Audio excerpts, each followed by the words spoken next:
Fala pessoal, bem-vindo a mais um vídeo aqui. E dessa vez o vídeo é porrada. A gente vai ver isso de perto. Notícia antiga aqui, ó, já começando o assunto. Em 2020, a Nvidia passa a Intel como a fabricante de chips mais valiosa dos Estados Unidos. Vindo para esse ano, 2024, uma notícia aqui de fevereiro, ela atingiu 2 trilhões de dólares em valor de mercado pela primeira vez. Aí abre aspas aqui para a matéria, com frenesi da IA.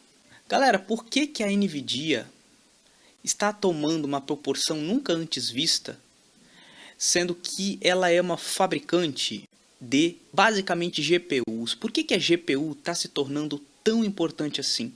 E já queria aqui pedir o like, porque é importante, me motivo pra caramba para continuar fazendo esses vídeos. Também agradeço muito os alunos que derem like. A gente troca essa conversa direto em sala de aula para começar esse despertar do porquê que a GPU, a Nvidia, está tão em voga atualmente. Vamos para o primeiro probleminha, pessoal. A área de marketing de uma empresa e qualquer deseja criar uma campanha de desconto na mensalidade para os usuários. Aí vamos às condições que o marketing estabeleceu. Ter entre 20 e 40 anos, possuir mais de 3 meses e menos de um ano na plataforma, ter assistido entre 6 e 15 filmes, tem apenas um dispositivo cadastrado e, com base nisso, criar um algoritmo que vai dizer se o usuário é elegível ou não à campanha. Quando a gente pega esse problema, e é um problema clássico aqui da programação, a gente vai fazer uma condicional lógica, a gente vai fazer sequências condicionais. Antes de nós cairmos numa solução, a gente vai pedir para a GPT dar um start. Beleza, vamos pegar esse código aqui. Pessoal, analisando um pouquinho o que ela fez, basicamente, ela está fazendo uma comparação em intervalos com uma condicional de ifs. E aí um caso teste que ele passou. Ela vai retornar um valor booleano, dizendo que o usuário é, neste caso, elegível à campanha. Eu vou pegar um start aqui dela também e vou dar uma provocada sobre esta solução aqui, ó. E ainda vou colocar assim, é mais interessante.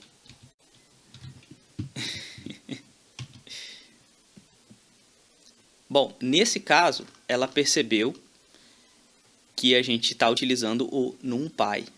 Até explica o objetivo, né? Que dado um critério de elegibilidade, a gente compara com os valores esperados. Ele reimplementou aqui, né, em formato da função, porque não estava, mantendo a lógica, o que é interessante, e aqui foi o retorno, a lógica principal do nosso programa, que já vou falar. Na explicação do algoritmo, a gente percebe que ela vem falando sobre os intervalos, com a lista-alvo que é relevante para esta abordagem. E aqui no final, ele ainda disse, esse método é conciso e faz bom uso da funcionalidade de vetores do NumPy para simplificar a verificação de condições. É isso que eu quero mostrar para vocês, que a aplicação de vetores e o que foi usado para essa abordagem compreendem algo muito importante para a computação moderna. Primeiro, galera, vamos bater um papo sobre o que é o NumPy. Tá? O NumPy ele é uma grande biblioteca que tem foco na computação de alta performance e que tem todas essas vertentes aí de aplicações, desde aplicações aritméticas em vetores, em matrizes, até álgebra linear, busca, ordenação, contagem, operações estatísticas. Tudo isso é o campo do NumPy. No meio aqui a gente percebe que tem uma matriz, né, e ela que deriva todos esses conceitos. E sim, pessoal, grande parte do NumPy é você trazer para uma abordagem de forma que ele seja tratável como um conjunto de vetores ou de matrizes. E esse é o grande ganho dessa biblioteca, como outras também, mas essa é muito famosa por causa do Pandas ali que a galera da área de dados utiliza para poder fazer tratamento de grandes volumes de dados, não tão grandes assim, né? Mas a teoria em si é muito poderosa e muito performática. uma forma de resolver o exercício anterior melhor. E por que eu falo melhor? Porque nós que somos da área de desenvolvimento, a gente tem que sempre lembrar que existe o cliente que tem os requisitos dele. E esses requisitos, conforme o ágil sempre vai pregar, mudam com uma facilidade e uma velocidade grande. Então, o que a gente faz? A gente cria a noção de parâmetros onde eu, cliente, posso alterar livremente e isso não influencie no comportamento do meu programa. Então, a primeira coisa que a gente tem de paradigma para se discutir é que cada if-else que nós colocarmos no nosso código exige uma implantação, exige testes. O que a gente sabe que na engenharia de software é o maior fator de risco dos sistemas. É o momento da codificação e do teste. Isso pode atrasar, isso pode incorrer em erros, e se esses testes não forem bem elaborados, o que acontece? Vai para a produção com erro. E aí quem descobre o erro? O cliente. Então, a capacidade que nós temos de projetar sistemas que abarcam mudanças do cliente sem parar de funcionar e não precisem ser reimplementados, são conhecidos aí como softwares confiáveis, escaláveis, resilientes, tolerantes e por aí vai. O que tem uma característica muito importante que vem dessa biblioteca, desse tipo de abordagem de programação. Então aqui, o que eu fiz? Eu criei um dicionário de parâmetros, onde o cliente poderia colocar isso num banco de dados e a nossa aplicação lê. A princípio aqui, para facilitar, eu estou trabalhando com o range, que são exatamente os intervalos que nós precisamos para cada requisito. E interessante que o próprio usuário define o alvo, ou seja, dadas essas características, eu tenho que ter todas elas para que o meu cliente seja elegível. Então isso daqui, lembrando, pode ficar no banco de dados.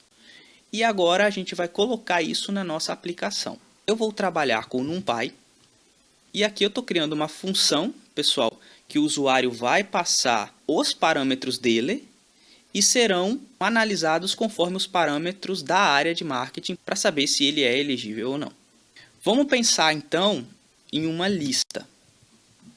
Só para a gente começar esse exercício aqui. Então, eu vou ter uma lista que vai pegar essa idade do usuário atual e vai saber se essa idade se encontra neste intervalo da minha estrutura de parâmetros, do meu dicionário de parâmetros. E aqui ocorre um ponto interessante do nosso código. Eu vou colocar aqui na tela.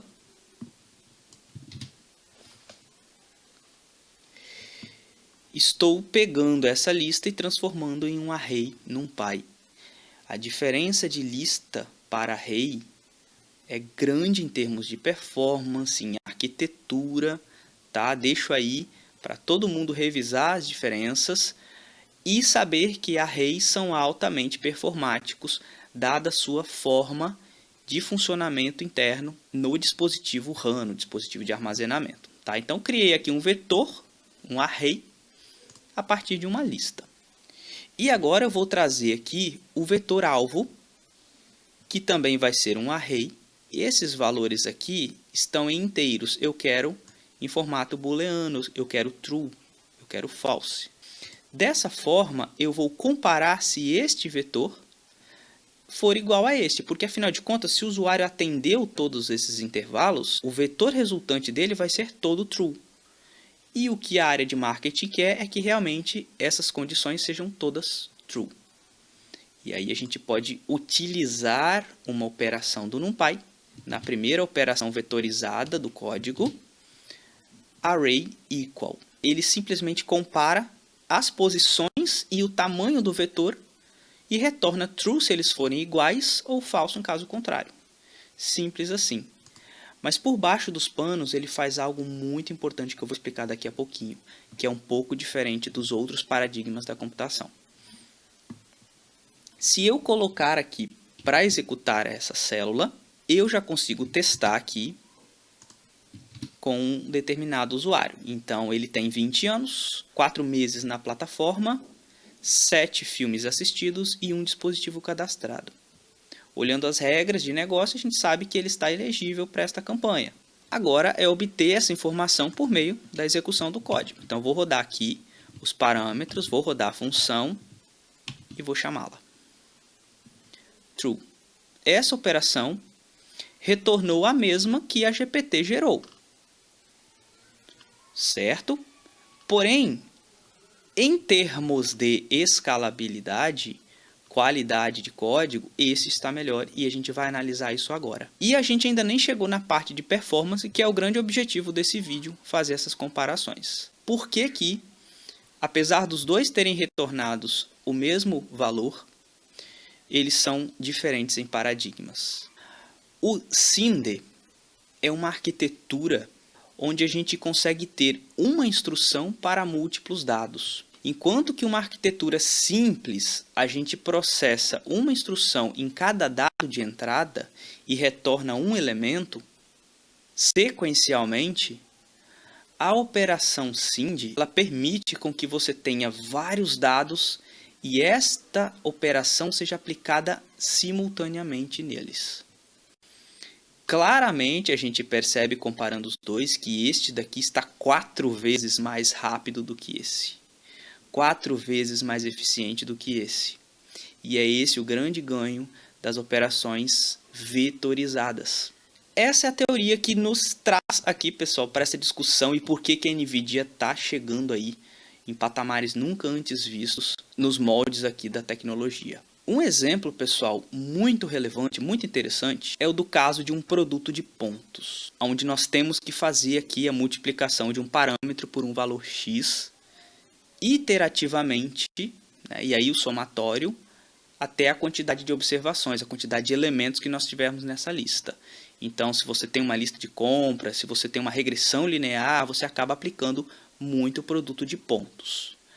Esta versão é uma versão de uma instrução, uma operação, porque a gente percebe que ele vai fazer a multiplicação e depois acumular isso em sequências de loop.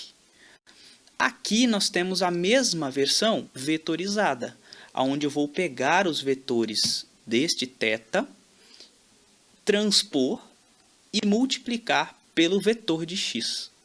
Essa operação vai ser feita simultaneamente.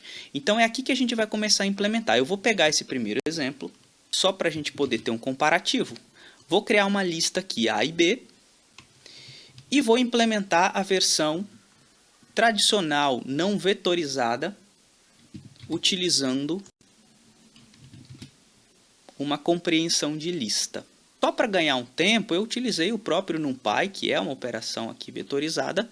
Porém, a operação tradicional se encontra aqui, onde eu vou percorrer cada um dos elementos destas listas em conjunto, multiplicando os dois respectivos elementos, e no final eu faço a somatória.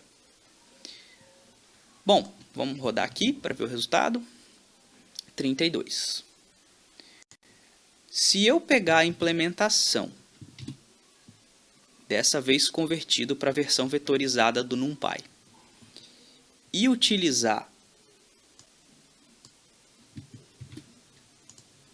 o sum com o A transposto multiplicado pelo B, eu tenho o mesmo resultado, porém em paradigmas diferentes e também performance diferente. Vou mostrar esse passo de performance instalando uma biblioteca que permite a gente comparar. O perfplot, ele é um gráfico, um balizador de performances aí para quando a gente testa várias funções e vários parâmetros. Ele é bem legalzinho e eu quero mostrar para vocês o comparativo dessas duas funções aqui na tela. Bom, uma explicação rápida aqui. Estou importando o perfplot com o matplotlib para que eu faça alguns ajustes para ficar bonitinho o gráfico. Aqui é que a gente está fazendo de fato a escrita do nosso teste de performance. Então, estou colocando uma função com for, que é esta daqui que a gente acabou de ver, que é a não vetorizada, e estou usando o transpose, que é a versão vetorizada aqui. Criei duas funções onde ele cria números aleatórios de A e de B, e vou acompanhar, pessoal, o crescimento do tempo de execução por meio da quantidade de elementos que eu vou testando dentro desta lista. Isso é o que o perfplot faz, que é bem legal. Então eu faço inicialmente um setup de quantos elementos ele vai criar na lista. Repara que esse parâmetro ele vai pegar daqui do range, ó. E aí, para cada um desses elementos, ele vai passar o n como parâmetro para essas duas funções. E eu estou criando um vetor daquele tamanho de números aleatórios entre 0 e 100. Feito isso, ele vai percorrendo iterativamente até chegar a 50 milhões, testando o que ele chama de kernels aqui como parâmetro, o confor e o NumPy transpose, ou seja, ele vai testando cada uma das minhas funções que eu escolhi em relação à quantidade de dados que está entrando por teste. Aqui é só o rótulo, aqui está ocorrendo a execução do teste, e aqui está o resultado. Então a gente percebe, pessoal, que a versão vetorizada com o NumPy, que é o transposto, nem se compara com a performance do sem vetorização, ou seja, só com o for. Tá? E de novo, lembrando que esta versão nós utilizamos a vetorização para somar. Se fosse feito ainda por um outro mecanismo, esse tempo seria ainda maior. Então é aqui que nós estamos, é por isso que eu fiz essa aula de hoje, para a gente poder fazer um pouco mais esse mão na massa, entender por que a vetorização ela é algo que a gente pode criar vantagens competitivas e criar diferenciais. E aqui eu vou trazer esse case, tá, que eu gosto muito dele, utilizo nas minhas aulas de Analytics, que é o score de clientes ali com base na recência, frequência e valor monetário, né? O cliente compra uma certa quantidade, gasta um determinado valor e tem um certo tempo de compra. Isso permite classificar os clientes em dimensões como, por exemplo, perdido, que não volta nunca mais, ou então um promissor, que ele compra recentemente ou em geral, mas em geral não gasta muito, ou então os champions, né, que é a cereja do bolo aí de todo o negócio, que é o cara que comprou recentemente, compra com frequência e gasta muito, o ticket médio alto. Esse tipo de abordagem de marketing orientada a dados cria campanhas bem dinâmicas assim, de movimento, de resgatar as pessoas que estão ali perdendo, de acender as pessoas que estão hibernando, né? Aí tem cashback, tem voucher, tem desconto, tudo isso que pode ser lançado a partir de uma estratégia dessa. Mas aqui a gente vai um pouquinho mais além. Imagine que a gente tenha calculado as escalas de RFM, né? Ou seja, o score do cliente, e vou trabalhar aqui com menos classes do que tem ali no artigo original. Pessoal, peguei aqui 7 classes e os respectivos intervalos para a gente poder classificar esse cliente. Então, se ele tem 55, ele é promissor. O que a gente precisa fazer é, dado um score do cliente, nós classificarmos conforme esta tabela. Como é que vai ficar a nossa solução então, pessoal? A gente vai passar uma estrutura contendo os scores de cada cliente, e para ficar mais organizado o nosso código, a gente vai quebrar essa funcionalidade em duas. Em um primeiro momento a gente vai receber essa lista e vai simplesmente encontrar o ID, o índice que este cliente pertence.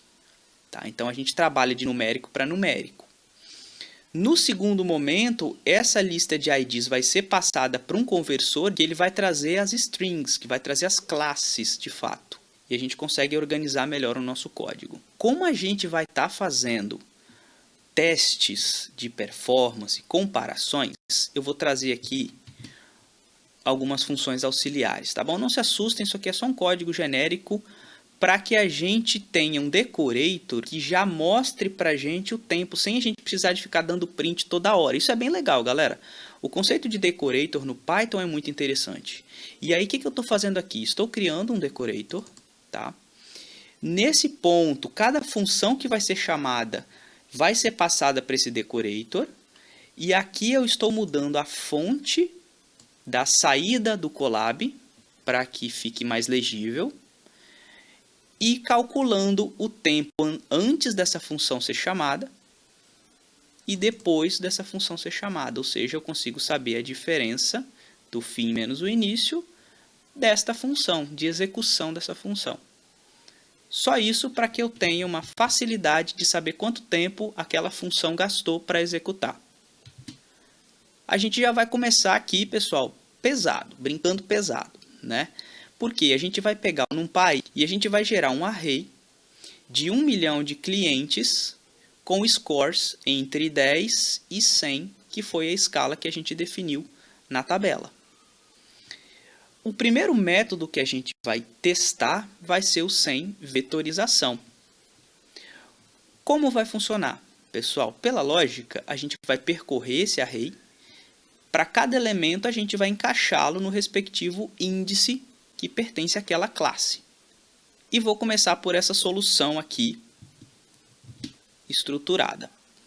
Eu tenho uma função, classificar consumo sem vetorização, onde eu vou passar o vetor de cima, este array aqui.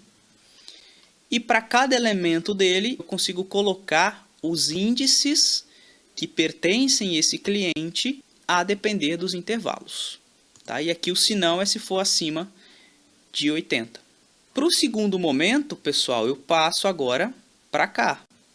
Vou criar então uma lista que converte, dado esses vetores de índices 0, 1, 2, 3, 4, 5, 6, 7, converta para hibernando, perdendo, dormente. Não é legal a gente misturar essas duas rotinas em uma função só. Tá? Foi isso que eu fiz. E aí, eu estou criando uma lista vazia, para cada elemento desse índice, vá naquela posição buscar a respectiva string. Então, estou criando uma lista vazia, pegando aquele índice e trocando pela string. Dessa forma, eu tenho a conversão do ID em classe. O que eu vou colocar agora, pessoal, é o decorator para a gente poder saber o tempo gasto de cada função. Arroba, calcula, tempo.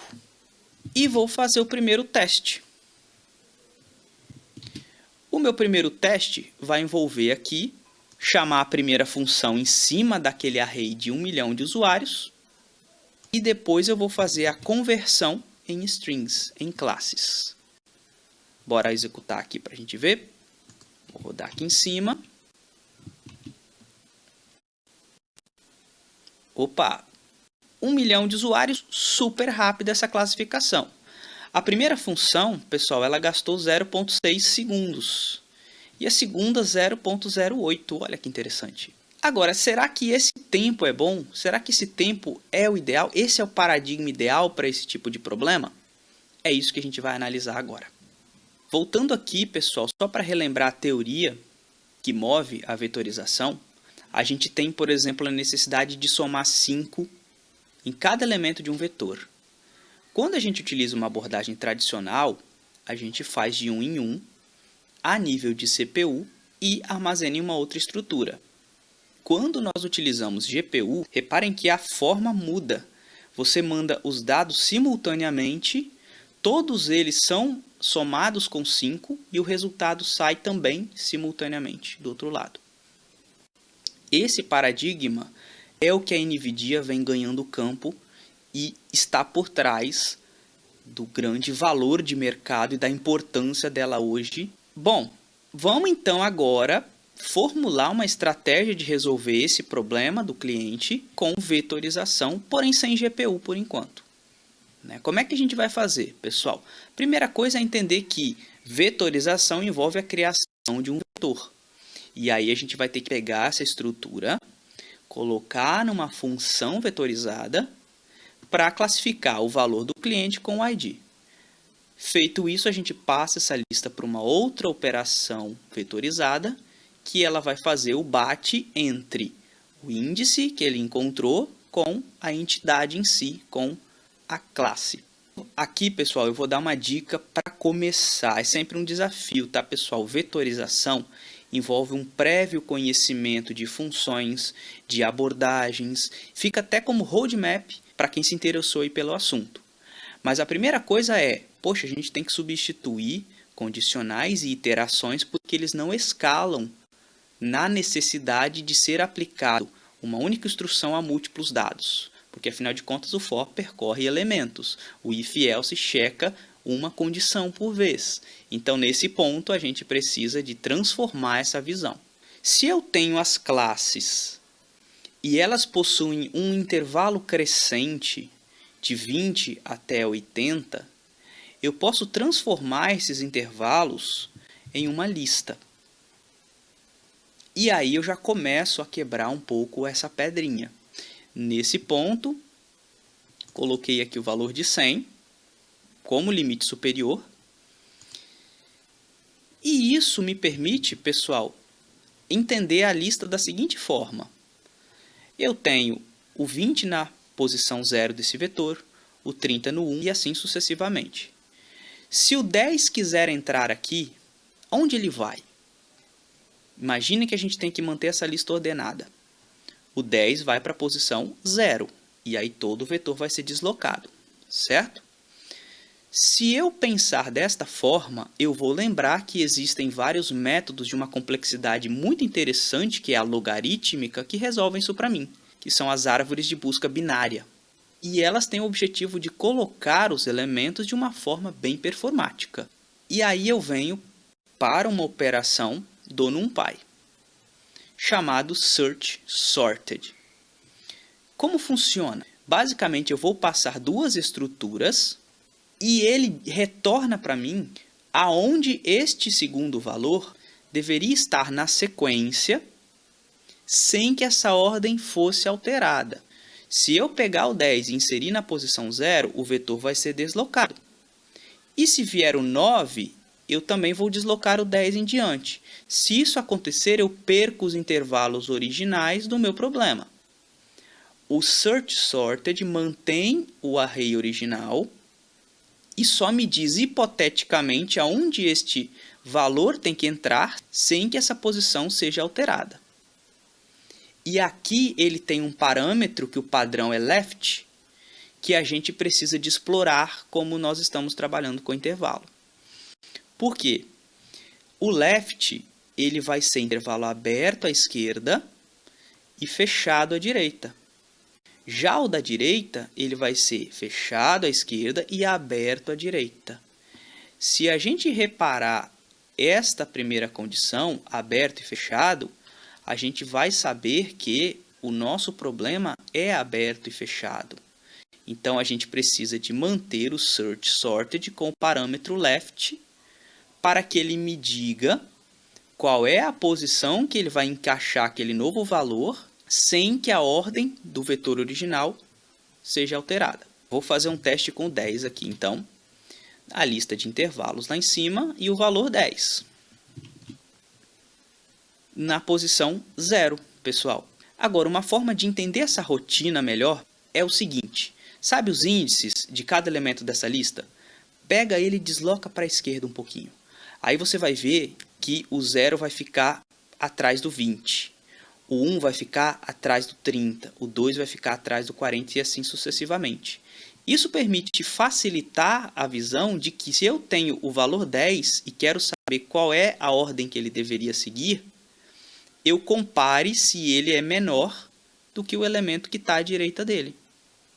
E aí eu sei que o índice que eu vou retornar é o 0, porque afinal de contas 10 é menor que 20. Se fosse 33, reparem que ele é maior do que o 1, só que ele não é maior do que o 2. Essa abordagem muda todo o jogo, porque você permite encontrar os índices em árvores sem precisar de percorrer todos os elementos em cada iteração. E é com essa teoria que a gente vai vetorizar a função que a gente acabou de fazer no paradigma tradicional. Para começar, eu vou colocar aqui o cabeçalho, vou passar um vetor de usuários que gerou lá em cima 1 milhão de clientes e a função aqui. As faixas de intervalo que a gente acabou de falar, fazer o search sorted dessas faixas com cada um dos valores do vetor de usuário.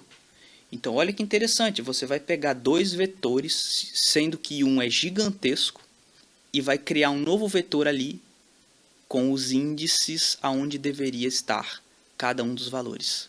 Feito isso, é só eu dar um return. Essa é a minha função vetorizada. Vocês acreditam que já acabou? Sim, essa é a minha solução vetorizada.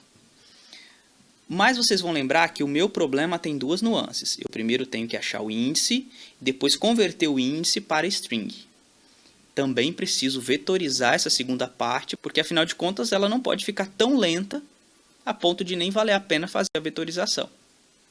E aqui está a minha função que eu estou chamando de convert classe CPU, tá? Uma vetorização em CPU. Recebo a lista do processo anterior, crio o array dos elementos da classe, e aqui, pessoal, até a GPT aqui do Colab já me deu.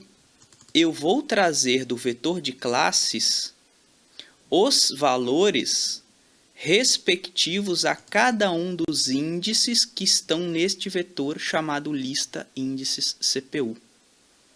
Então, se aqui, por exemplo, for 0, 1 e 2, eu vou acessar esses índices dentro dessa lista de classes, 0, 1 e 2, e vou retornar hibernando, perdendo e dormente. É uma operação vetorizada de troca, de conversão de índice para valores. Isso é bem poderoso. Então aqui nós temos duas linhas para cada processo para fazer o nosso algoritmo como um todo. Vou executar aqui. Já vou colocando aqui para adiantar, pessoal, as duas fases, certo? Ou seja, primeiro eu vou classificar, vou pegar essa lista de índices e vou passar para a conversão da classe.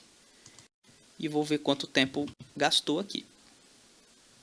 Nossa, já foi. Então, ficou em 0,04 segundos o momento de índice e 0,06 segundos o momento de conversão.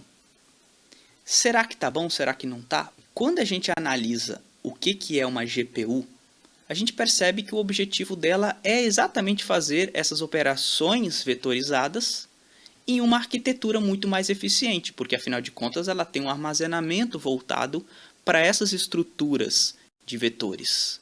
Elas têm operações focadas em vetores e matrizes. Então, por que não a gente também testar o nosso código portando para a GPU? Uma das bibliotecas que faz isso de uma forma bem simples é o QPy. O QPy é basicamente uma API que joga para a GPU aquilo que você consegue executar na CPU usando NumPy. A estrutura é idêntica, então permita com que a gente porte o código só importando a biblioteca QPy, o que evita você ter que reescrever o seu código do zero. Então vou usar essa biblioteca aqui para a gente poder fazer uma vetorização na GPU. Antes de seguir, vamos só fazer um teste que é importante. Afinal de contas, a gente está trabalhando com duas listas diferentes. Num paradigma sem vetorização e num paradigma com vetorização, eu preciso saber se as duas são iguais. Tá? E aí eu vou usar o assert, que vai comparar se a minha lista de cliente das classes sem vetorização e essa com vetorização são iguais, se elas acharam o mesmo resultado. Lembrando que o assert ele não dá erro se tudo estiver correto. Conforme percebemos, o assert está correto. A primeira coisa que nós temos que fazer é chamar o QPy. Ó, já percebemos uma característica, pessoal. O nosso ambiente do Colab não tem GPU. Ele só é munido de RAM e disco. Por isso que a vetorização por CPU funcionou, porque afinal de contas utiliza a memória RAM. O que eu vou fazer agora? Aqui no Colab nós temos acesso a algumas. Vou alterar aqui o tipo de CPU, vou colocar a mais tranquila por enquanto, que é a T4 GPU. E vou salvar. Nesse momento ele vai alocar espaço numa máquina que tenha GPU. Nós já ganhamos o recurso de GPU de 15 GB para começar o nosso teste. Como eu troquei de máquina, pessoal, eu tenho que reexecutar todas as células anteriores. Tá? E aqui eu venho para o momento que eu importo o QPy. Como ele já está num ambiente de GPU, ele já reconheceu a biblioteca que faz essa comunicação. Então agora nós não temos mais erros. Qual que é a diferença, pessoal, para implementar agora vetorizado em GPU? A única coisa que é diferente é porque quando você dá um cp.array, ele pega esse vetor e joga na GPU. 1 milhão de clientes que está em array NumPy, ele vai pegar este mesmo vetor e vai levar para a GPU. Dependendo do tamanho, pode ser que seja necessário um armazenamento maior. Agora é só eu fazer um search sorted das faixas com aqueles usuários e dá um return. Prontinho, nós já fizemos a nossa versão vetorizada em GPU do nosso problema. Agora nós vamos para a função que converte. E essa tem uma nuance interessante, pessoal, porque o resultado que a gente achou anteriormente está na GPU. Para que a gente faça a conversão, a gente tem que trazer para o NumPy. Olha que interessante, GPUs não trabalham com strings. Sim, é por isso que quando a gente treina modelos largos de linguagem, na machine learning aí do TensorFlow, a gente tem que converter para tokens. A gente tem que converter para vetores de palavras, os embeddings, porque GPUs não conhecem strings. E aí, nesse ponto, para que eu trabalhe com esta maior flexibilidade, eu vou ter que trazer da GPU o resultado dos índices para a RAM do sistema. O QPy, ele tem um método chamado sNumPy, onde ele vai pegar o que está na GPU e transferir para a RAM. Feito isso, eu vou dar um retorno aqui, conforme a gente já sabe, onde ele vai bater todos esses índices e pegando o respectivo valor deste vetor de classes. Prontinho, a única nuance é transformar do dispositivo da GPU para a RAM. E vamos aos testes. E aqui temos o resultado.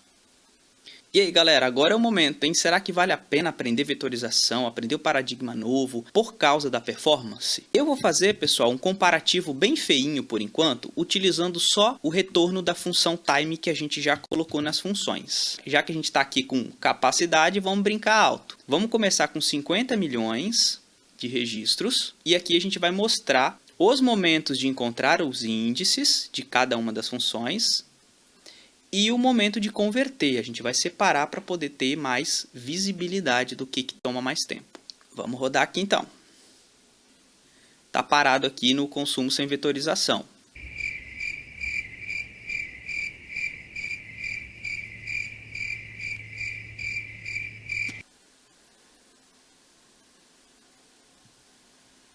Na primeira parte, classificar consumo sem vetorização tomou 30 segundos do tempo.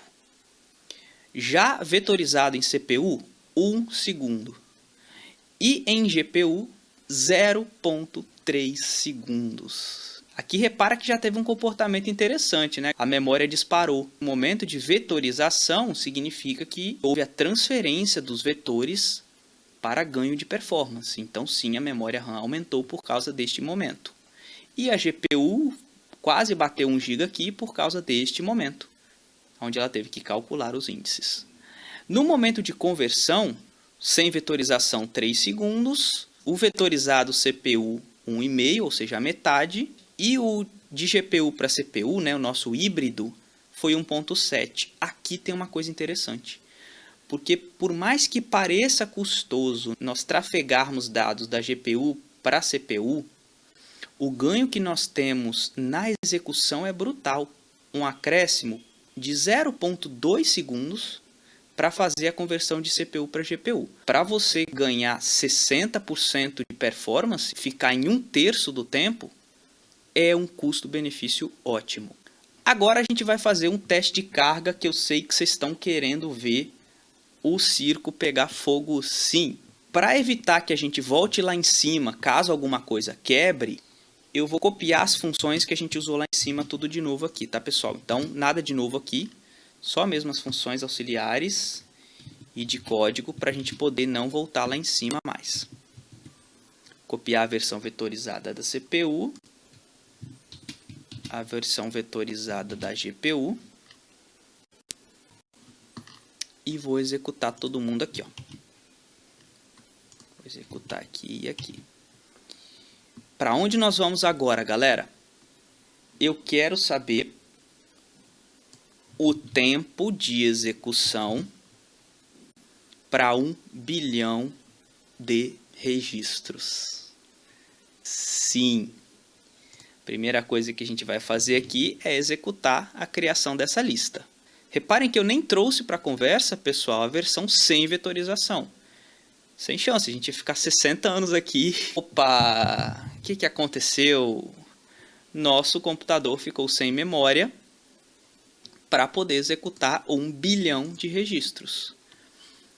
E é aqui no momento que a gente vai ter que alterar o ambiente de execução.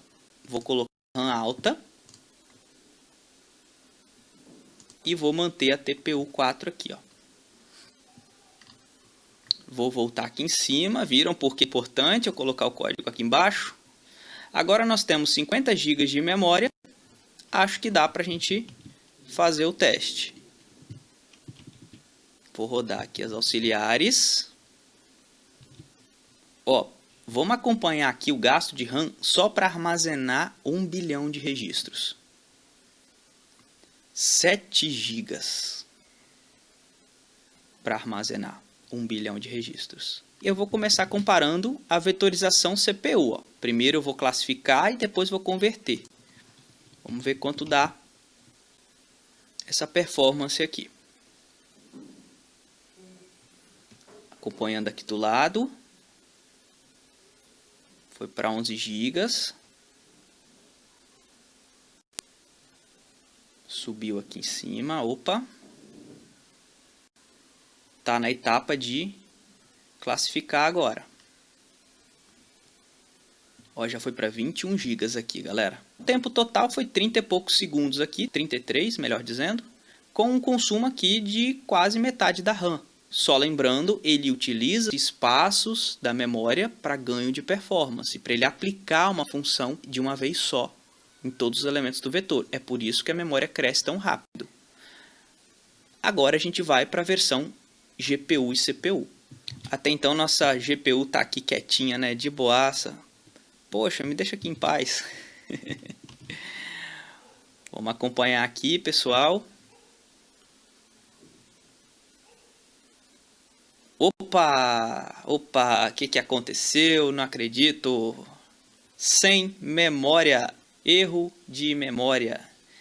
Ele não conseguia alocar mais 8 GB que ele precisava, porque só temos 15, e aqui ele precisaria de pelo menos 20.